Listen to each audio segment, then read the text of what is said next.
I'm about to do something that sounds absolutely insane. For the next 24 hours, no phone, no social media, no Netflix, no music, no junk food, no coffee, literally nothing that gives my brain a dopamine hit. And what happened to my brain during this experiment honestly shocked me. I'm documenting everything, the good, the bad, and the really uncomfortable truth about what our phones are actually doing to us. But first, why would anyone do this? Let me explain what I discovered about your brain. Here's the thing. Your brain right now, it's basically running on overdrive 24/7. Think about it. When's the last time you went more than 20 minutes without checking your phone? And I'm not judging because I'm the same. We wake up and the first thing we do is scroll. Waiting in line? Scroll. Bored for 5 seconds? Scroll. Every notification, every like, every new video, it's giving you a tiny hit of dopamine. That's the chemical that makes you feel good, motivated, excited. But here's where it gets dark. Your brain is getting so much artificial dopamine from your phone and junk food and instant entertainment that natural dopamine, the stuff you get from actual accomplishments, real conversations, finishing a book, it doesn't feel exciting anymore. Scientists call this dopamine desensitization. You've basically burned out your brain's reward system. And the result? You feel unmotivated, anxious, like you can't focus on anything. Brain fog, that restless feeling where nothing satisfies you. Sound familiar? So that's why I decided to try a complete dopamine detox for 24 hours. A full brain reset. And I'm taking you with me. Here are the rules. Rule number 1, no technology. Phone is off and locked in a drawer. No laptop, no TV, no music, not even background noise. Rule 2, no highly stimulating food. No sugar, no caffeine, no processed snacks. I'm eating plain meals. Think oatmeal, vegetables, water. Boring but necessary. Rule 3, no social interaction. This sounds extreme, but constant texting and social media is a huge dopamine source. I need to let my brain be alone with itself. Rule 4, no entertainment. No books, no podcasts, no YouTube. Nothing to distract me from being present. So what can I do? I can walk, I can journal, I can meditate, I can sit and exist. That's it. Easy, right? Let's see how this goes. Hour 1. I'm sitting in my room with nothing. And oh my God, it's so weird. My hand keeps reaching for my phone automatically, like a phantom limb situation. I've picked up my powerless phone 3 times in the first 30 minutes, just out of pure habit. That alone is terrifying. Hour 3. This is when the anxiety really kicked in. I felt this intense urge to do something, anything. My brain is literally throwing a tantrum. It's like, have you ever felt that itch inside your skull? That restless, uncomfortable feeling where you just want to escape into a screen? Yeah, that's where I'm at. And that's when it hit me. This uncomfortable feeling, this anxiety, this is withdrawal. I'm addicted to dopamine stimulation.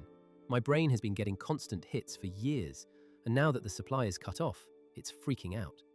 This is the same mechanism as any addiction. Hour 6. I went for a walk. No headphones, no music, just walking. And at first it felt so boring. But then something weird started happening. Okay, let me explain the science behind what my brain is going through right now, because it's actually fascinating. Your brain has something called the default mode network, the DMN. This is the part of your brain that activates when you're not doing anything. When you're daydreaming, reflecting, processing emotions, making connections between ideas. But here's the problem. In 2026, most people's DMN is constantly interrupted. Every time you get bored and reach for your phone, you're shutting down this natural brain process. You're never giving your brain a chance to just be, to process, to reset.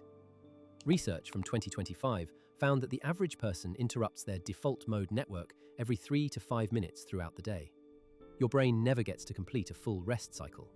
It's like trying to sleep but getting woken up every few minutes. You'd go insane. And dopamine? When you constantly flood your brain with artificial dopamine from screens and junk food, your dopamine receptors actually down-regulate, meaning you need more stimulation to feel the same level of pleasure. It's a vicious cycle. You're chasing a high that keeps getting harder to reach. But the good news? Neuroplasticity is real. Your brain can reset. It just needs time without the constant stimulation. Which brings me to hour 12. Hour 12. Something changed. The anxiety started to fade. I was sitting outside, just watching clouds move, and for the first time in years, my mind felt quiet. Not empty, quiet. Like the mental static was gone. I started having thoughts I haven't had in months. Creative ideas, memories from childhood. I was actually thinking instead of consuming. My default mode network was finally doing its job. I was processing emotions I'd been pushing down for weeks by just scrolling them away. Hour 18. I cooked a simple meal, vegetables and rice, and it tasted incredible. Not because it was gourmet, but because my dopamine receptors were starting to reset. I was noticing flavors, textures. Normally I'd be eating while watching a video, not even tasting the food. This was presence. Hour 24. The end of the challenge. And honestly, I don't want to pick up my phone. There's this calm I haven't felt since I was a kid. My brain feels lighter, clearer, like I've been carrying mental weight I didn't even know was there. So here's what I learned. This 24-hour dopamine detox didn't fix my life, but it showed me something important. I was living in a constant state of distraction. My brain never got to rest. And that rest? That's where clarity lives. That's where creativity lives. That's where you live, not the overstimulated, anxious version scrolling through life. Now, do you need to do 24 hours? Honestly, even 4 hours would be beneficial. Start small. Pick a Saturday morning. Turn your phone off for 4 hours. No screens. Go for a walk. Sit with your thoughts. Journal. Cook something simple. Let your brain be bored. The discomfort you'll feel? That's not boredom, that's withdrawal. That's your brain healing. That restless feeling is actually your default mode network trying to come back online. Sit with it. It passes. And on the other side, mental clarity you forgot was possible. Your brain is incredible. It can rewire itself. It can heal. It can reset. But you have to give it the space to do that. And in 2026, with infinite content fighting for your attention every second, that space has to be intentional. You have to choose it. If you're going to try your own dopamine detox challenge, drop a comment and let me know. I want to hear how it goes. And if this video helped you understand what's happening in your overstimulated brain, hit subscribe. I'm creating more content on psychology, mindfulness, and how to stay sane in the digital age. Stay mindful, stay free, and remember, you are not your thoughts, and you're definitely not your screen time. I'll see you in the next one.